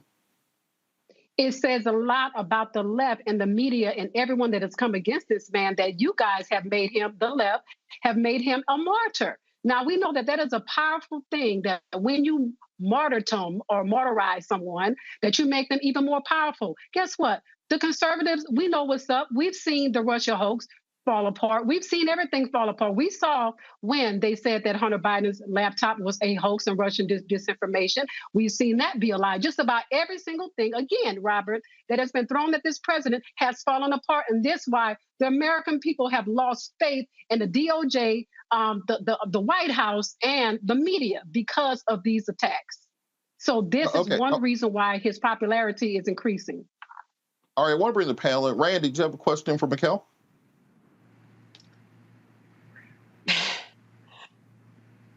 Well, I'll start out with a statement. The sad thing, because we heard what we heard on the tapes. There's no denying that he was sharing that he had classified documents and wasn't supposed to share them. He said it himself. But the problem is the support continues to grow for him, because I believe that people like you have decided to believe whatever he says. So it doesn't matter how much evidence is up against him. If you wrote a book that said President Trump is not racist, after he was went after by the Department of Justice back in the 1970s, after we have the birther theory, and he attacked President Obama and Vice President Kamala Harris, questioning if they were even citizens of this country because they were Black Americans, after he said a Mexican judge should recuse himself, after he said that on tape, well, hold up. He didn't want Black people counting because they were Black. You're saying that. Why didn't he say? Why has he not said? Okay, well, why did he think that President Barack Obama was not born in this country? Why did he say on tape? Why did he say on tape that he didn't want Black people counting his money at his casinos because they were lazy? I mean, where's the tape? Why did the Muslim ban? I mean, like the fact that someone would say, if all the things, if you could say, I choose to support him in spite of, but if someone were to write a whole book that says that he is not Can racist, I say something? But what that's just can I say something? And you've decided not to believe no matter how much evidence comes out. Randy, let's give Mikkel an opportunity. Let me say something, please. Let me fast forward to the platinum. I want to answer that, Robert. I want to answer that. The platinum plan. What other president, not even Barack Obama, have come up with a plan to assist Black America? He had a plan for the LGBT, but he did not have a plan for Black America. President Trump had the platinum plan. And that was for Black America. That was to increase our wealth by $500 billion to pour into the Black community with the opportunity zones and all of this money funneled into the Black community. Tell me, what has President Obama done? What has Biden done to Black America besides destroy it? Tell me. Mustafa, now, how is that racist? Let's bring Mustafa into the conversation. Mustafa, do you have a statement or question? Well, you know, I worked in the government for a number of years, and when I left, I had to go through boxes and boxes to make sure that I was living up to my responsibility. So, sister, I'm just curious. You know, Donald Trump had a number of opportunities to make sure that the information that was supposed to make it back to the National Archives actually did. And I'm just curious, based upon your perception, why didn't he take advantage of that opportunity so that he wouldn't be in this situation now? Again, there is an investigation. We don't know all the details of anything. We don't even know if that's even true. You know, depending on everything regarding everything that has taken place in this presidency, how he has been tarnished, he has been blackballed, he has been everything thrown at him, and it all has turned out to be false. Let's look at what happened underneath President Trump's tenure, underneath his presidency. Look at the growth. Look at the stock market growth. Look at the economy that took place. Look at all of the wealth that poured into the Black community. Okay, so why is it that we would rather see him destroyed than to see him back in the White House doing the job for the American people, putting wealth back in our pockets, making us oil dependent? Mikhail, just real quick, it's not, Mustafa, I don't think it's asking the political question. He's asking the legal question. There's pictures of the boxes in the man's bathroom. You know, he admitted to it on tape. So even if you support him politically, if you want him to win in office and win the election, you still have the law, which is written. You have the pictures of him doing it. You have him saying it. What else? What other information would you need? All I saw just yesterday, President Biden admitting to selling state secrets and other important information. Now, what about that? Don't you guys understand? Nobody is going against him. Nobody is attacking him. Nobody is arresting President Biden for selling state secrets. He admitted to that on television. All right, Joe, do you have a question? I want to bring you in also. Quickly, I mean, you know, we'll have some objective disagreements about these things as pertains to what Obama did, that Trump did. He got elected twice, did get impeached twice, did get indicted twice, did get sued for defamation, but that's another thing. I'd be interested to know your thoughts about how Donald Trump would actually win a general election. I understand how he may win the primary, and some of us that think that Biden might be a weak candidate, whether he should be or not, are hoping that Trump wins the primary. But how does he win a general election when he lost the last one, didn't get the majority of votes the first time he did win, and that I don't know that his perception in terms of moderates and others that will carry him over the line, carry most folks over the line and win an election, I don't know that it's changed with him, even if he's strong with conservatives. Well, I mean, he's gotten more votes than any other president, period, okay, in history. But he's still other than lost, Biden okay? last So time, right? Yeah, other than Biden. Well, and my thing is, that is up now. You guys are looking at, be honest, look at him. Look at him and listen to him. Do you believe that he was the most popular president? I don't know. I don't believe he was particularly popular, even as a candidate. I wouldn't disagree with that. I think he got Mikhail, remember that as the old saying goes, you run against the opposition, not against the almighty. I think part of that was people voting against Trump as much as it was voting for Biden. But go ahead. I want you to respond to the question. Well, there were a lot of irregularities to the point where we can't even talk about it without being shut down and censored. And we know that there was something that had taken place that we can't even talk about. And you guys know that. And that's why you're asking the question, how will he win? Because we know that there's something set up already. But again, you're looking at the more that this man is being persecuted and attacked the more his popularity rises. The young lady just asked me the question. I mean, how do I believe, that he is more popular? I mean, you asked me that, Robert. How do I believe that he's more popular, ever since he's been indicted and charged and arrested? It doesn't matter, because the American people, you know what they want? They want their money back. They want their 401k plans back. This is what's going on. We are in a recession. We're seeing the gas prices go skyrocketing. People cannot afford. My mother cannot afford her mortgage anymore. She cannot afford her homeowner's insurance anymore. She cannot afford her anything anymore, because the prices are going way up. People are looking at their bottom line. They want their money back. And the only way to get that back is to put Donald Trump back in the White House. People know that. Well, just real quick, just for way of clarification, gas prices are down $1.20 from last summer. Inflation has dropped for 11 straight months. It's holding at 4%.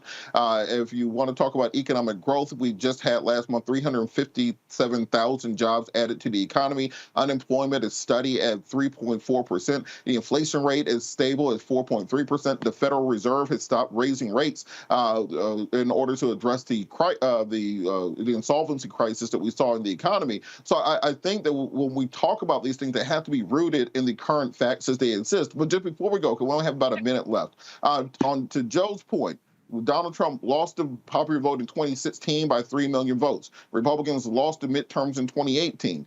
Donald Trump lost the election in 2020 by 7 million votes. Republicans underperformed in the midterms in 2022. Who is the alternative to Trump that might be able to win or might be able to galvanize the conservative movement, particularly when Trump also has been indicted twice and is currently facing 70-plus felony counts? Well, as you can see right now, he is smoking all of his opponents in the polls. So there is no other person. And I just want to go back to the numbers that you just addressed concerning the inflation, that you said everything is back, it's down, but it's still not beneath the numbers that Trump produced. And you know that, Robert. You know that everything is still up. Gas prices are still up. People are still finding it hard at the grocery stores. I mean, we can't even buy, our coffee was $6.99. Now it's like $11.99. Still, I don't care what you guys are saying about inflation going down, prices are still high, and people feel it. Okay, and so just of the remainder of the field, got about 30 seconds left. Is there any other Republican in the field that you think, let's say Donald Trump gets locked up, who do you think will be the Republican nominee in that case? I don't have an answer for that, because nobody believes in anyone else but Trump at this point. I'm talking about Republicans. All right, how can people get in contact with you? Because I know we have a lot of conservatives listening who might be loving what you're saying. Oh, they can reach me on Instagram, Mikhail Bartholomew, or they can reach me on Facebook, Mikhail Bartholomew.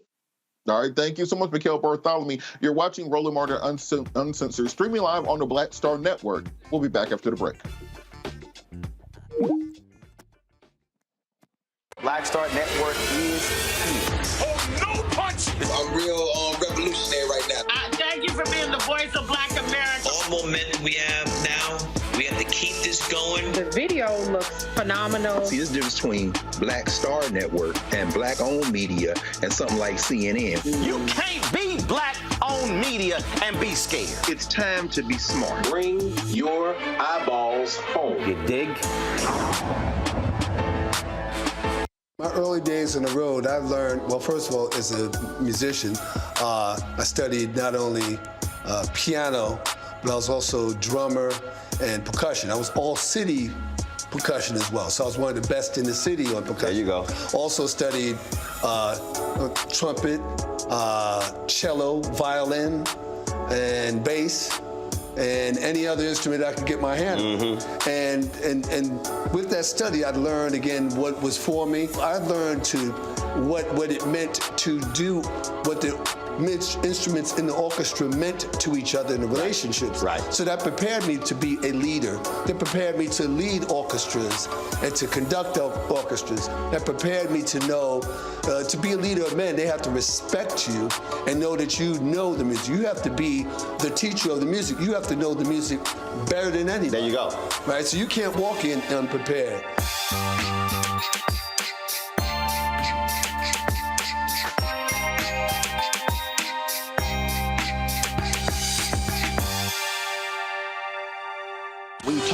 blackness and what happens in black culture.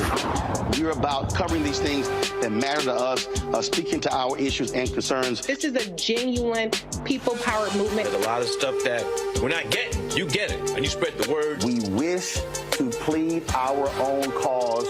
Too long have others spoken for us. We cannot tell our own story if we can't pay for it. This is about covering us. Invest in black-owned media. Your dollars matter. We don't have to keep asking them to cover our stuff. So please support us in what we do, folks. We want to hit 2,000 people, $50 this month, raise $100,000. We're behind 100,000, so we want to hit that. Y'all money makes this possible. Check some money orders. Go to P.O. Box 57196, Washington, D.C. 20037-0196. The Cash App is $RM Unfiltered. PayPal is R Martin Unfiltered. Venmo is RM Unfiltered. Zelle is Roland at RolandSMartin.com. Hello, we're the Critter Fixers. I'm Dr. Bernard Hodges. And I'm Dr. Terrence Ferguson. And you're tuned in to Roland Martin Unfiltered.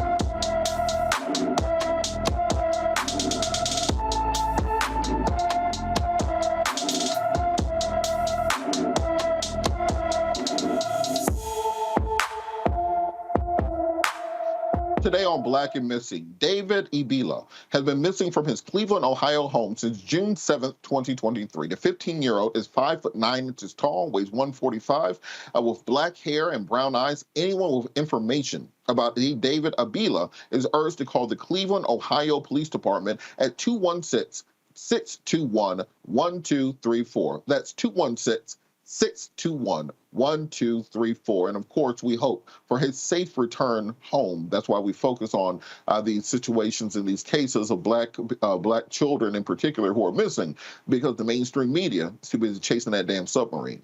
Going to the headlines, a white woman in Florida who shot and killed a black mother is formally charged with manslaughter. Susan Lawrence is accused of the fatal shooting of A.J. Owens in front of her 9-year-old son in Ocala, Florida, earlier this month. State's Attorney William Gladson says there is insufficient evidence of hatred, spite, ill will, or evil intent for a murder charge. Lawrence faces up to 30 years in prison with a manslaughter with a firearm and assault charges. I want to bring the panel in on this. Mustafa, what do you think about this decision to not charge this woman with murder for this killing, which I think if it was a slightly different dynamic, we wouldn't see this much nuance in this prosecution? Yeah, they fell short of what was required in this moment. You know, when they talk about intent, I mean, she has been very clear. Neighbors and others have shared the language that she's used, you know, the derogatory language, I should say, that she's used, and a number of other things. So it's not like there's not a track record of her having a problem with the children who were black and the black family there. So it's such a shame, because it also sends a message about the value of certain people's lives and which ones don't measure up to the letter of the law, really. Absolutely. And Joe, I'm going to call you Professor Joe for a second. I want you to take us to a 1L crim law class and explain the difference between a murder charge and this manslaughter with a firearm charge that she's facing. Your levels of murder, when you're involved in the death of another, are going to be connected to the intent, to what's going on in the mind. So, you know, your first degree is going to be, it's planned, it's premeditated, you thought it through, you had an opportunity to be cool, and you didn't do what you needed to do. Second level is going to be a little bit lower than that. In this state, you need hatred, spite, ill will, evil intent. Those are the things that could have gotten her second degree murder. There is an argument that that was there. There was an extensive history. This woman admitted to calling children of color out of their names in this community. There was a documented thing between these folks. And so, there's an argument that this didn't just come out of nowhere. There was no, lack of, oh, this is accidental, I was honestly protecting myself. No, you actually hated that woman, and that could rise to the level of what would get you second degree. Manslaughter is, well, you killed somebody, you were reckless, you were less than intentional and thoughtful, where you were cool and had an opportunity to do something else. I think there's an argument that she should have been, at very least, at the second degree because of the history they had, and she did it from behind a door. How much do you fear somebody? You can't be irresponsible with a gun and shoot through a door. And I thought you were going to go deep and go through mens rea and actus rea and those things, but Randy, on that point, this is kind of the concept of imperfect self-defense, which often results in a manslaughter charge, as in you either misunderstood the situation, you responded disproportionately to a situation, but ultimately it was not you thought you were acting within the law to defend yourself, but you unfortunately were mistaken in that understanding, and thus now you have criminal liability, but not to the point of being murder. We don't see that type of nuance often in cases where a black person shoots another black person. Why do you think so much leniency is being given to this woman, particularly given the circumstances, given the history that she has, and given that this murder took place directly in front of this woman's 9-year-old son? She's a white woman. She has been set up her entire life to be seen as the victim. Any time you watch even a Dateline or a 2020, typically it is a white woman being posed as the victim. Any fairy tale you read, most movies you see, it's the white woman being seen as the victim, although they are less victimized than Black women. So they can't even frame their minds to see her as a killer, as a murderer. And also, how often do we see white people own up to racism? I mean, they always say race was not a factor. So short of somebody wearing a KKK robe and burning a cross, it's very difficult to get white people to the frame of mind where they say this person acted on behalf of or from a hatred in her heart. I don't see how this, like you said, I mean, how can it be fear behind a closed door? It just doesn't make sense. For those reasons, but convicting a white woman, placing a white woman and as a murderer is a very hard concept for this country. Extremely difficult because they've been brainwashed to think that white women are always innocent. That is what has been so beautiful about people filming things now and us seeing the Karens of the world, because before white women have always been placed as these innocent people that need protection. And actually Black men, how many sit in jail and have been killed on behalf of protecting a white woman. So when it's reversed, it becomes very difficult for them to get the justice that we deserve. And Mustafa, how do you get to imperfect self-defense when this woman was inside of her house with a closed door, holding a gun, and there's an unarmed woman on the other side of the door with a child with her? What imminent fear was she in? What imminent danger was being presented to where she thought she needed to resort to deadly force in order to do so? Unless this woman was breaking and climbing through your window, unless she was on the verge of kicking the door in. Otherwise, there's no idea of imperfect self-defense here. What do you think the rationale is for lowering this from murder down to imperfect self-defense manslaughter? Prosecutors want to win cases. So it went for the low-hanging fruit. I mean, we all know, any of us who've worked around or are in the legal system know that prosecutors want to win cases. So I think that's a part of it. The other part, there is no rationale for this, because she could have very easily, if she felt that she was under threat, she could have picked up the telephone, she could have called the police, and they would have been there. And then folks could have worked out whatever the situation is. We know that there was, based upon reporting from folks who lived in the community and others, that this lady had a problem with Black children and with Black people. So we know where this is coming from. And then on the flip side of the coin, we understand that, the way that the legal system unfortunately still operates when it comes to the injustices that happen to us. And when our lives are taken, we know that in many instances they go to the lowest common denominator in relationship to the charges that are going to be put forward. So that's why we have to continually stay engaged and pushing. And that's why folks have asked for legal reform in all of its forms and fashions. And we are not there yet. We have made some progress, but we continue to see these types of cases where it's very apparent of where there are disparities in how people are approaching the cases and the level that people want, whether it's going to be manslaughter or it's going to be, man too, or whatever the situation might be. And I say this all the time in some of the police shooting cases, that at some point in time, somebody's got to go for the gusto. When either it comes to the prosecution or when it comes to settlements in some of these police shooting cases and other cases, people are not going to respect us until we finally, as Randy said, convict a white woman for murder of a black woman or a black man in this country. I don't think any of us can remember in our adult lives a case where a white woman's been convicted of murdering a black man or a black woman. It just very rarely happens, to her point. Similarly, in these cases, when we hear about families settling with cities, I understand we need the civil justice. Civil justice often is just as powerful as criminal justice in cases. However, I would just like to see one of these cases go to trial one day. I would like to see one of those cases go to trial and win and get punitive damages against a city. Because it's one thing to get tens of millions of dollars from a city.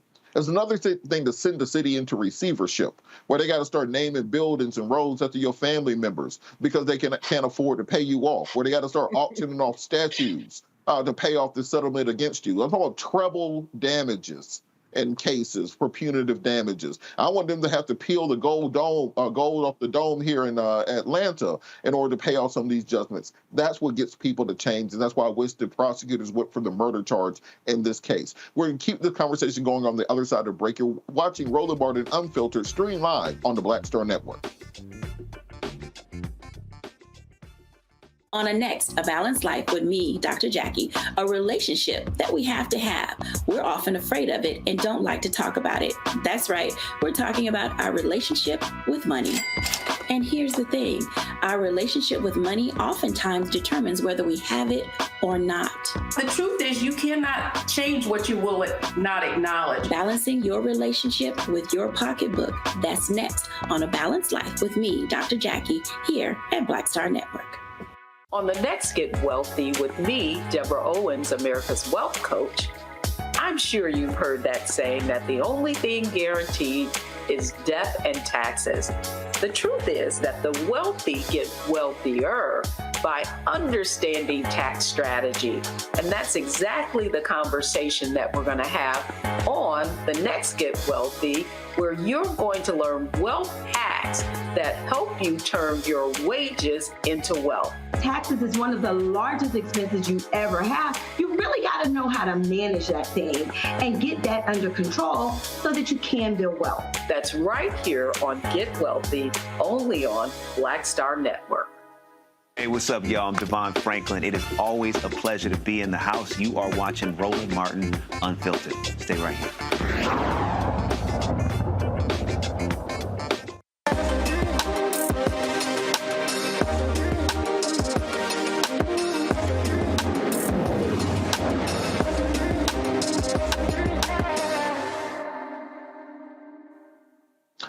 In today's marketplace segment, there's a project to help a parent out during the pandemic has turned into a booming business for 10-year-old Jace from here in Atlanta. Jace's Lemonade offers a unique and refreshing addition to your events with drinks you can customize yourself. Jace, the CEO of Jace's Lemonade, joins me from Atlanta to tell us about his sweet business along with his mom, Kiera Adams. Jace, how are you doing this evening? I'm doing pretty good. This is a great business. This is a great idea. What made you think of coming up with a lemonade company? Well, basically, my dad gave me a project during COVID, and it was basically to start a lemonade idea. And when we went to try lemonade, and it wasn't that good, so I wanted to make my own recipe. So I wanted to make a lemonade business. So that's how we started. Okay, and so how'd you go about taking, a lot of kids had projects during COVID. A lot of kids probably picked up new things. How did you think of turning this into an actual business? Well, it's basically that we Well, we had online businesses, his dad and I, and that motivated him wanting to have one as well. So the project came about to come up with a business idea, and it's been rolling ever since. Well, that's outstanding. And Ms. Adams, I just want to, commend you, because I think often we don't talk enough about having great parents and how important it is to put kids on the right track towards this. What made you think to get your son into entrepreneurship so young? It was something that I wanted to do when I was a kid, but didn't know how. And as I became an adult and just learning and growing in society, I picked up things on the way. Again, I had an online business, and he wanted to have one as well. So that's how we stuck with the idea. That's outstanding. And Jace, can you tell me about the customization? How exactly does this process work for people buying your lemonade?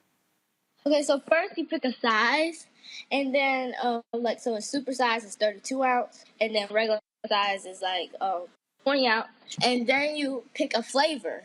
The flavor is many flavors. We have over 20 flavors.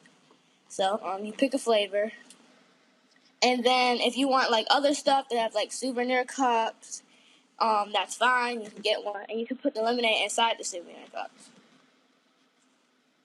That's outstanding. And so, Ms. Adams, how do people buy the product? How do you market this and sell it? So I run the social media. We're on Facebook and Instagram at Jason's Lemonade, and we just promote when we're having events or if we're teaming up with someone. And I do that on Facebook and Instagram, and then I just started a YouTube as well. The YouTube is more of us going out trying other Black businesses and rating their food. Since we're in the food truck industry, we started with a tent with Jason's Lemonade, and we grew to a trailer. So, that's how we navigate throughout Atlanta. Well, that's great. I want to bring our panel in on this discussion. Joe, do you have a question for Jason, Ms. Adams? Yes. First of all, thank you for making me thirsty. It messed my whole situation up. I'm trying to drink water. Now I'm going to go look for some lemonade, and it's not going to be Jason's, so that's going to be a separate problem. But in any event, Jace, tell me about what you want to do next, man. I mean, you started with lemonade 2-3 years from now. What do you think you'll be selling then? Well, I want to sell more food, maybe. Maybe we can have more toppings for the hot dogs we have. Or oh man, you got hot dogs too? Yes. Yes, we do. Now I need a hot dog and some lemonade. Thanks. Good looking out. All right, Randy, do you have a question for Jason, his mother? I'm very impressed with what you're doing, Jace. What is your most popular lemonade that you have? You said you have over 20 flavors? Yes. To be honest, it might be the strawberry. Strawberry. That sounds good. Yeah. That sounds good. Well, thank you and best of luck to you. And Jace, what's your favorite flavor?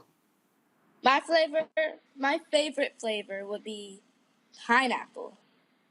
Okay, so now do you guys mix? Can I get a half strawberry, half pineapple? Yes, you can. You can get multiple flavors. That's what I'm talking about right there. You got to know the market. You got to corner that market. Mustafa, do you have a question for Jason, his mother? Yeah, well, Jace, congratulations to you and your family on this. I'm curious. So we're having a heat wave that's happening across the South, and of course, Atlanta is heating up. Do you have a plan to take advantage of this moment? Well, we do events every weekend, so sometimes we pull up in the local parking lot and sell, or we may have a booked event where we service everybody. All right, and since on that point, what are some of the things you guys have you guys connected with any resources here in Atlanta that can help you grow this business?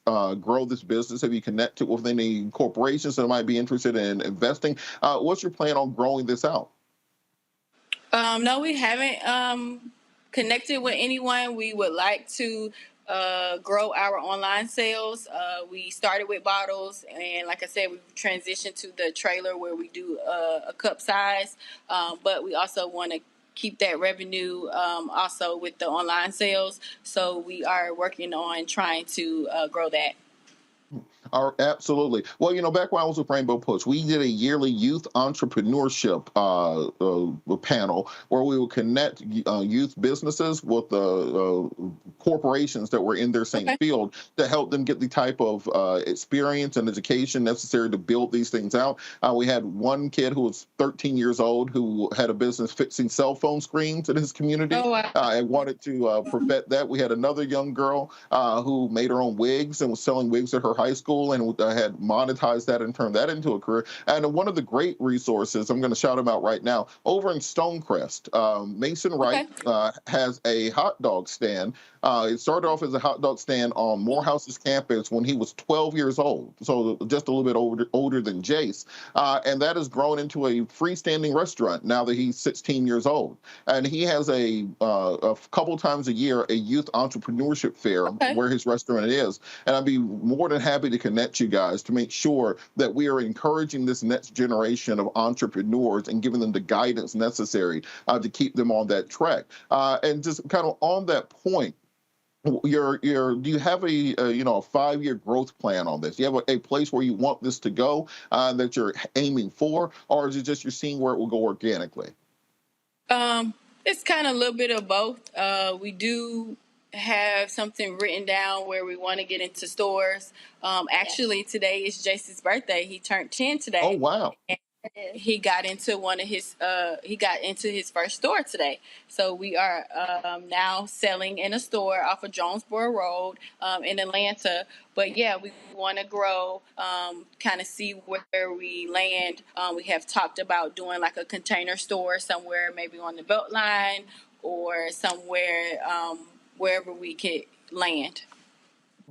Now, have you put together any, I'm getting into weeds here, folks, so if you have a kid that you want to start a business for, grab your notepad. About to do the same thing you would do if you were in my office. So now, with this, have you guys put together a presentation or a deck that could explain to people, basically a one-pager, on what the business is and how it can grow, how they can invest in it? Because often working capital for small black businesses is the #1 barrier to growth. We all think that we have to have, $500,000 cash to grow our business out. When in reality, if you look at what most majority company or small startup companies do, they'll either get a medium-sized loan in order to finance their growth, or B, they'll do a round of investing to help people and put money into it so they can grow out of that. So if you guys consider putting together a type of presentation where people can invest in the business and help it grow even beyond simply buying the product. We haven't done that, but I am open to it. I just don't know how. Like I said, we started. I didn't think it will grow as fast as it's growing. So we're just trying to learn as we go and get where we need to get to. Things change a lot with Jace. I always ask if he wants to continue to do the business. He always says yes. So as long as that's the answer, then we'll continue to do the steps we need. All right. Well, now you're on Black Shark Tank. So this is what I want you to do. Okay. One, put this business down on paper. Make sure that you, the flavors particularly, make sure you brand those individually and write those recipes down. So instead of it just being pineapple, it'll be Jace's Magic Pineapple or something like that. Instead of just strawberry or wherever the mixtures are, etc. And make sure that these recipes are repeatable and consistent. Then I want you to also put together a 5-year growth plan on this, comparing it to other small startup beverage businesses and where they were able to take those things to revenues-wise. A perfect example would be like Jones Soda, where they started out with somebody bottling it out of their garage, and now you can get it in most stores or most specialty stores around the country. Then also, I want you to do a SWOT analysis. So it's basically an analysis of your competition, of other people who are in this field, who are in this market, Find out who else is doing what you are doing, who's doing it better, who's doing it worse, and what makes your product distinctive from the things that they're doing. Also, I want the guys to contact me after the show. There ain't no reason we should be in Atlanta and we're not helping each other out on things like this. And the reason this becomes important is, one, you can go the independent route of taking this, branding it, getting a big social media following and selling things directly. Or two, you can go the acquisition route. We're right here in the world of Coke here in Atlanta. If you build this thing out, I couldn't imagine Coke not wanting to partner with somebody like Jace in order to sell products to Generation Alpha and Generation Z. So it's all about putting this thing together and seeing how big it can grow. Just remember, you have to have make your ambition bigger than anything you can imagine, and you'll see where these things can go. How can people get in contact with you guys? How can they order the product? They can go to our website, jaseslemonade.com. That's JASES lemonade.com. And then we're all on every social media, Facebook, Instagram, TikTok, and YouTube at Jace's Lemonade. Well, thank you guys so much. I'm so proud of you. Happy birthday, Jace. You're an inspiration. You're going real far, fella. Thank you so much for all that you're doing. All right. That's the episode of Roland Martin Unfiltered. Roland should be back with you tomorrow. Got to thank the panel, Mustafa Santiago, Ryan D. Bryant, also Joe Richardson for joining us. Thank you to Mikel Bartholomew also for taking a conservative position. It ain't easy to be in the gauntlet, but she held her own. And as I say to end every show, the words Gil Scott-Heron, no matter the consequences, they're fierce to grip your senses. You got to hold on to your dream. Hold on to your dreams, America. Our network is here.